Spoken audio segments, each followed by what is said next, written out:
India, இலங்கை அணிகளுக்கு இடையிலான 2வது ஒருநாள் போட்டியில இந்தியா அதிர்ச்சி தோல்வி அடைஞ்சிருக்கு. ஏற்கனவே இந்த தொடரோட முதல் போட்டி டைல முடிவடைஞ்சிருக்கக்கூடிய சூழல்ல, 2வது போட்டியிலும் தோல்வி அடைஞ்சிருப்பது ரசிகர்களிடையே மிகுந்த ஏமாற்றத்தை ஏற்படுத்தியிருக்கு.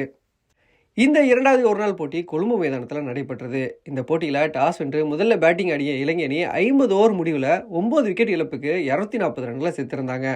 அதிகபட்சமா கமிண்டு மெண்டிஸ் 40 ரன்களும், வெள்ளாளகே 39 ரன்களும் சேர்த்திருந்தாங்க. இந்திய அணி தரப்புல வாஷிங்டன் சுந்தர் 3 விக்கெட்டுகளை வீழ்த்தினாரு. இதுக்கப்புறம் இந்திய அணி தரப்புல ரோஹித் சர்மா, சுப்மன் கில் ஓப்பனிங் நல்லாவே கொடுத்தாங்க. தொடக்கம் முதலே அதிரடியா ஆடிய ரோஹித் சர்மா 29 பந்துகளில் அரை சதம் எடுத்து அசத்தினாரு.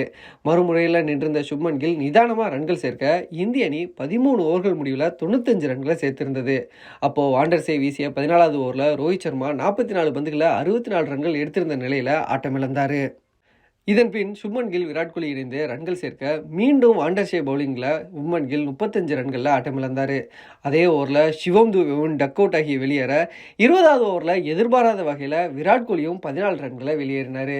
கண் மூடி திறப்பதற்குள்ள இந்திய அணி அடுத்தடுத்து 4 விக்கெட்டுகளை இழந்து தடுமாறுச்சு.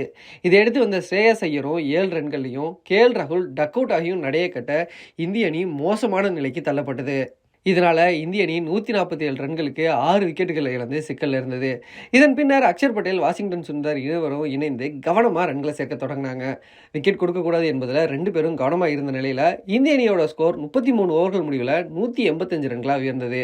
சிறப்பாக ஆடிக்கொண்டிருந்த அக்ஷர் பட்டேல் அரை சதம் அடிப்பார், இந்தியாவை வெற்றி பெற வைப்பார்னு எதிர்பார்க்கப்பட்ட போது அசலங்கா பவுலிங்கில் அவரிடமே கேட்ச் கொடுத்து 44 ரன்களில் ஆட்டமிழந்தார். அடுத்த 2 ஓவர்களில் வாஷிங்டன் சுந்தரம் 15 ரன்கள் ஆட்டமிழக்க இந்திய அணியோட பாடு திண்டாட்டமானது. இந்திய அணியின் வெற்றிக்கு 84 பந்துகளில் 50 ரன்கள் தேவையாக இருந்தது. களத்தில் குல்தீப் யாதவும் சிராஜ் இருவரும் போராட இலங்கை அணி வீரர்கள் கொண்டாட்டமான நிலைக்கே சென்றாங்க. பின்னர் சிராஜ் 4 ரன்கள் ஆட்டமிழக்க தொடர்ந்து ஹர்ஷீப் சிங் 3 ரன்களில் அவுட் ஆனார். இதனால் இந்திய அணி 42.1 ஓவர்களில் 208 ரன்கள் எடுத்து ஆல் அவுட் ஆகியிருக்கு. இதன் மூலமாக இலங்கை அணி 32 ரன்கள் வித்தியாசத்தில் இந்த போட்டியை வெற்றி பெற்றிருக்கு.